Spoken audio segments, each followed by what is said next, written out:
Dear Diploma CET aspirants, in this video we'll see remaining part of operating system concept. In last video we have seen deadlock concept.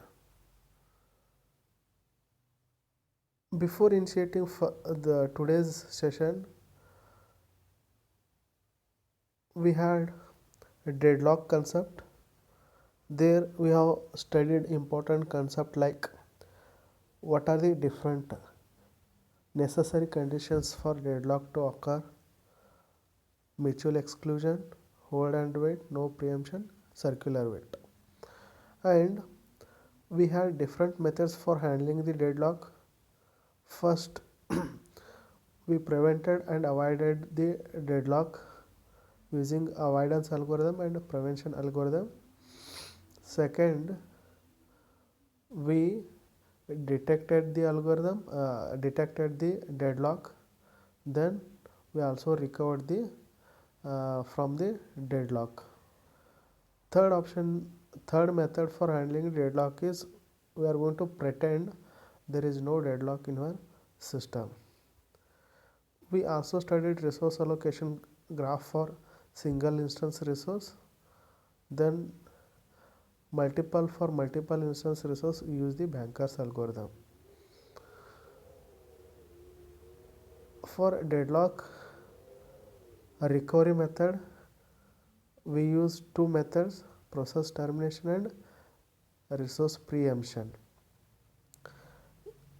Here in this video we are moving from deadlock to memory management. For any process, when it want to execute on processor, that process has to be there in your primary memory. From primary memory it will be get loaded into the processor for execution. As I said, process is an active entity, program is an passive entity. Until that program start executing, we will not call it as a active entity, we simply call it as a program, or it is a passive entity. So any program or any file which is there in your secondary memory, for execution I must bring that program or file to the main memory, that is your primary memory. Usually primary memory is your random access memory, RAM. A process must be in memory to be executed. Memory means it is primary memory. A process, however, swapped it temporarily out of memory to backing store and then brought back into memory for continuous execution. In previous process management system, a process can be terminated or temporarily suspended because of so many reasons. So in this case, the partially executed process can be taken out and again it will be brought back for execution. When I am taking this back for temporary out of execution, that I am storing into some temporary storage, that I call it as a backing store. If you see this diagram, normally our primary memory consists of two partitions. One is resident of operating system and second partition is for user processes or user space. When I install any operating system, it has occupied some first portion of your memory in your primary memory. Usually this operating system initially won't hold space in your primary memory. When you start your operating system, when you start your computer system, your operating system will get loaded from secondary storage into the primary memory. That primary memory location where it has start loading, that space we call it as a operating system space. The process of loading the operating system from secondary memory to primary memory is called booting. This booting happens by executing the one system call called init process or init system call. Here, for any process, if it wants to execute, it has to be brought to main memory, that we call it as a swap in. If there is no space in your primary memory or the process has partially executed, if I want to take it out from the primary memory, that concept we call it as a swap out. This whole concept we call it as a swapping. Standard swapping involves moving process between main memory and backing store. Backing store is nothing but your secondary storage, pen drive, CD, etc. The backing store is commonly a fast disk. It must be large, provide direct access to memory images. The system maintains a ready queue. This ready queue you have studied in process management earlier in earlier videos. In operating system, in memory management, we have one type of memory called contiguous memory allocation. Suppose a number of processes try to execute on processor. How those processes will occupy the memory in our memory system is, if they occupy continuously in our memory, such type of memory allocation we call it as a contiguous memory allocation. The main memory must accommodate both operating system and various user processes. The memory is usually divided into two partitions. One is resident of operating system and another is for user processes. In contiguous memory allocation, each process is contained a single section of memory that is contiguous to section containing the next process. As I said, each process will have the separate memory for this memory management system, and each process will have contiguous memory addresses in your memory allocation. Memory partition, we can prevent a process from accessing memory it does not own by combining two ideas. Normally, sometimes as explained in this diagram, our primary memory is partitioned into two memory partition. One is for operating system, another for user process. Sometime what happens, if there is no memory protection for such memory management, user process can try to store into the operating system space, or operating system can store into the user space. To overcome that problem, that difficulty, we are going to use the memory protection. Usually in computer system, memory protection is done by the hardware, but this hardware uses two registers for memory protection. One is for one register, we call it as a relocation register, and another is limit register. By seeing this diagram, operating system itself provide the protection for the memory. When CPU generates logical address, remember that sometime you may get question, who generates the logical address. Logical address is generated by CPU. When logical address is generated by CPU, we are checking the address, whether that address is lesser than limit register value. Yes, if it is yes, it goes to next level. If logical address is greater than the limit register value, then it raises an error that invalid address is generated. If logical address is lesser than limit register, then we are going to add that logical address with the relocation register, then we'll get the physical address. That physical address is nothing but whatever the value we are going to store into the memory. This way we are going to protect our memory by by mistakenly accessing the operating system space by the user processes. Memory allocation, one of the simplest method for memory allocation is to divide memory into several fixed sized partition. There are two way of partitioning the memory. One is fixed sized partition, and one more is variable sized partition.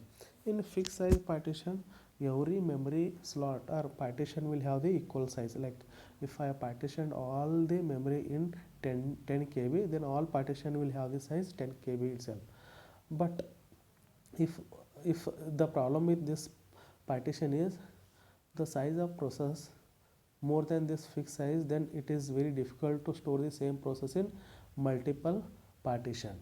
So if I make the partition size larger, then again there is a chance of wastage of memory. In To overcome that problem, we are going to use the variable sized partition. The operating system keeps a table indicating which part of the memory are available and which are occupied in variable. If any process wants to store anywhere in our memory, that can be stored. But how do you identify that this process has stored in particular memory location? With the help of table. The table is going to identify which part of memory are available, which are free, and which are occupied. Now normally memories available for user process is called whole. Unused memory partition, we call it as a whole. Sometime it may come for your exam also. What do you mean by whole? Or he may ask the definition of whole. Whole is nothing but unused memory partition in your memory is called whole, or memory is available for user process is called a whole. We use different strategies to select a free whole. We use first fit technique, best fit technique, and worst fit technique. In many question paper, he asks the definition of this first fit, best fit, and worst fit technique.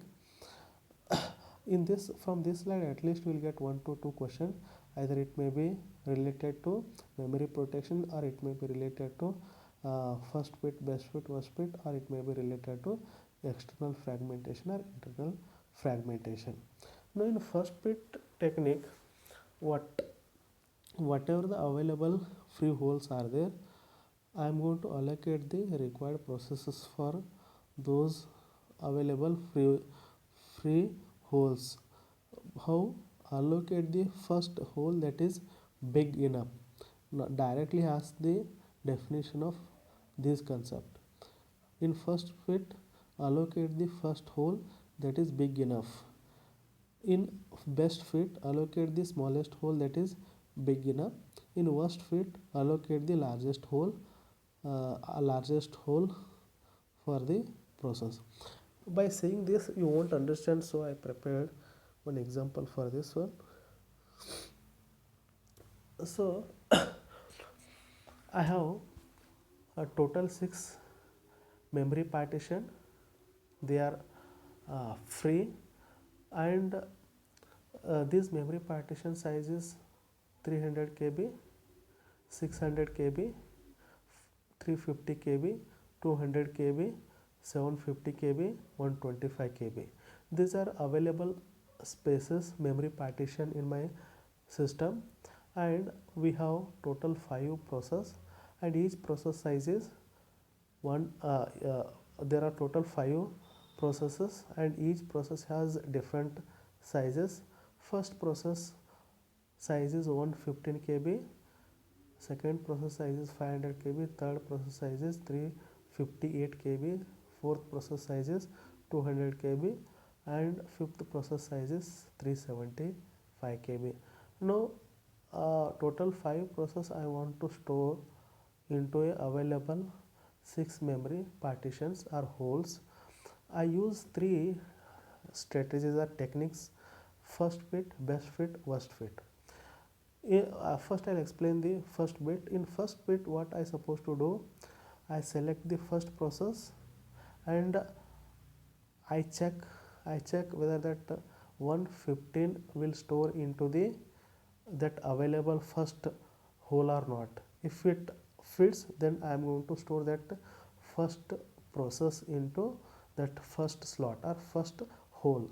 Otherwise I'll go for the next available partition until I am not able to get the store that 115. I just keep searching the free hole. Since the first free hole is of size 300 kb, so I am able to store 115 kb into 300 kb. After storing 115 kb in 300 kb hole, then remaining 185 kb will become a single hole. Second, process size is 500 kb.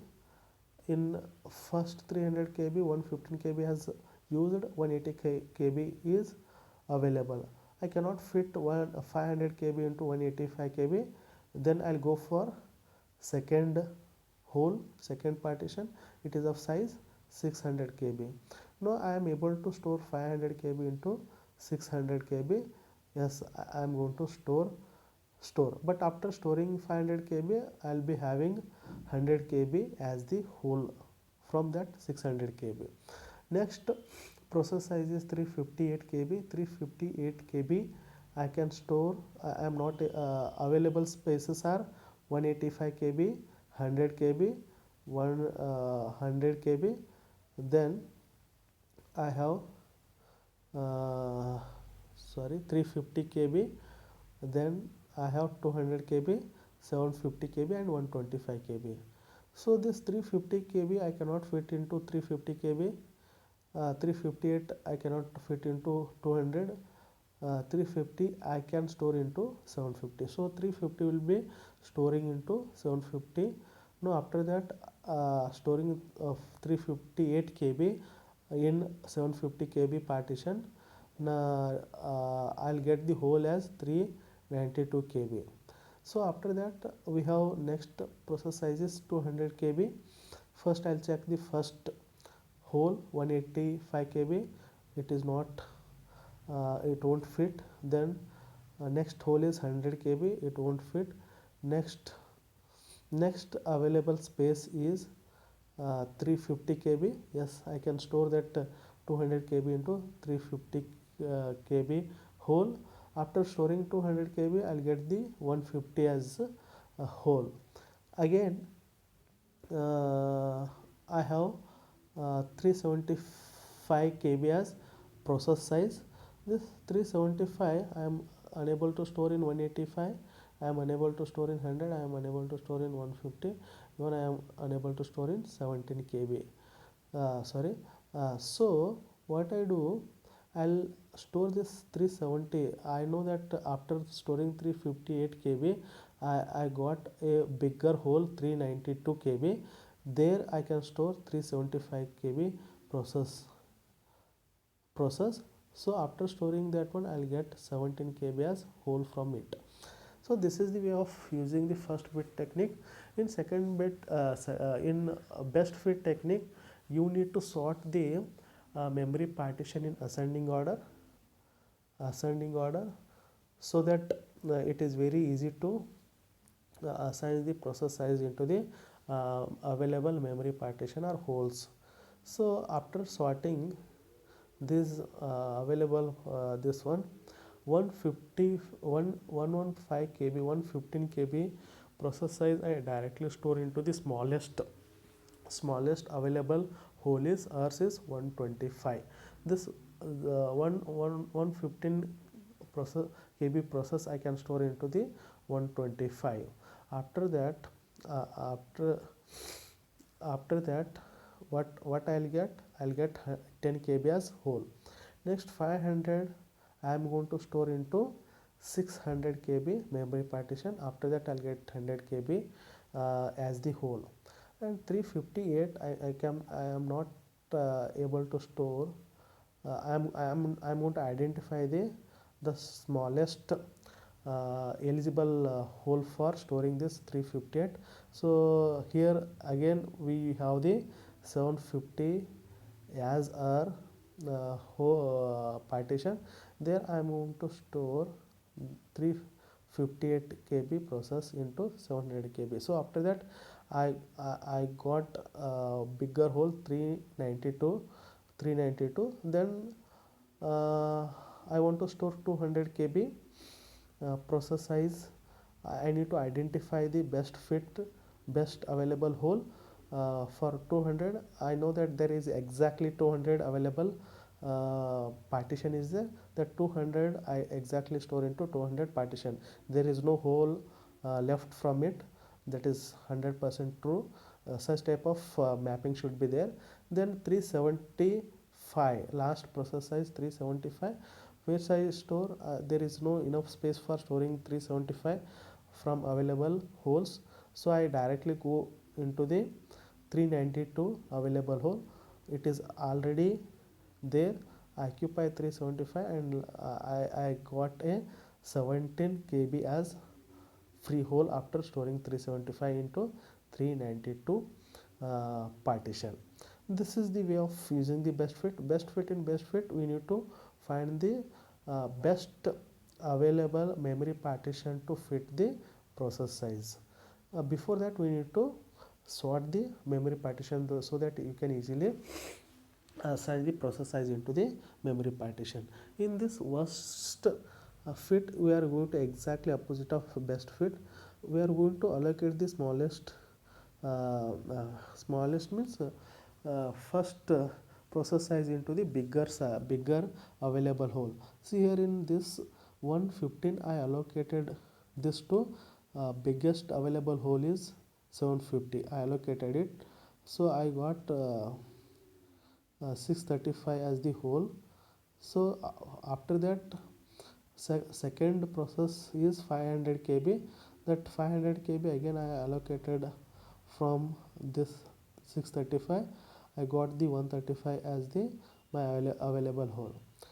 Next process is 358. This 358 I can accommodate in 600 KB partition, and I left with 242 KB, and this 200 KB I can accommodate in 350 KB, that is fine. Then next last 375, if I try to store that 375, if you see that available holes, the first available hole is 300 KB available, next is 240 KB, then next is 150 KB, then 200 KB, 135 KB and 125 KB. But I want to store the 375 size of process size of 375. So there is no contiguous, there is a space, but this space is not contiguous in our memory system. So I cannot able to store this process, but this problem we call it as a external fragmentation. Normally this worst fit leads to what? External fragmentation. So hope you understood. I'll come back to our PPT.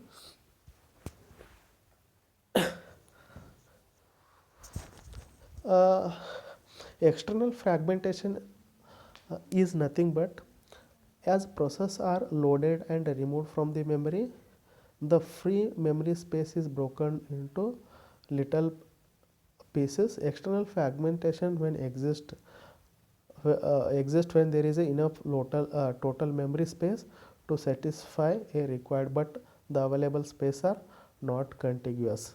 Hope you understood this meaning. In earlier case that leads to what? External fragmentation. There is a total available space is more than 375, but these available holes are not contiguous. Because of that I am not able to store 375 process into the available holes. This problem we call it as a external fragmentation. What do you mean by internal fragmentation is the memory allocated to a process may be slightly larger than the request size. Suppose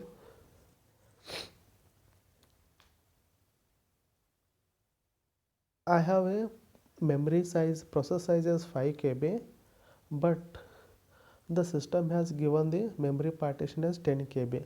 After allocating 5 KB process into the 10 KB, then I'll get the 5 KB as 5 KB as whole. But in some situation what happens, assume my this 5 KB I can use for some other process to store.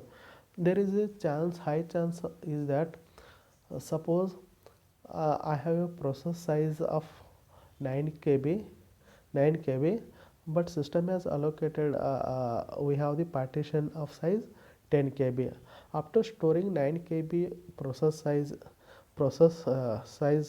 process into that memory, I left with the 1 KB whole.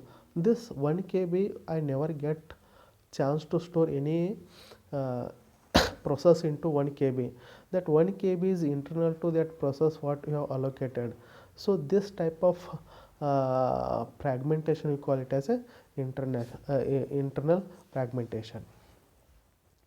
One solution to this problem of external fragmentation, sometime he asks the question related to external fragmentation, meaning of external fragmentation and solution for the external fragmentation. In external fragmentation, the available holes are not contiguous. If I combine all these holes together, if I make a larger hole, then I can allocate the process to that um, space. How do you do? With the help of compaction. Compaction is method of combining the holes into a single hole. This leads to what? It leads to the solution for external fragmentation. Next concept is paging. That paging I'll continue in next video. Thank you.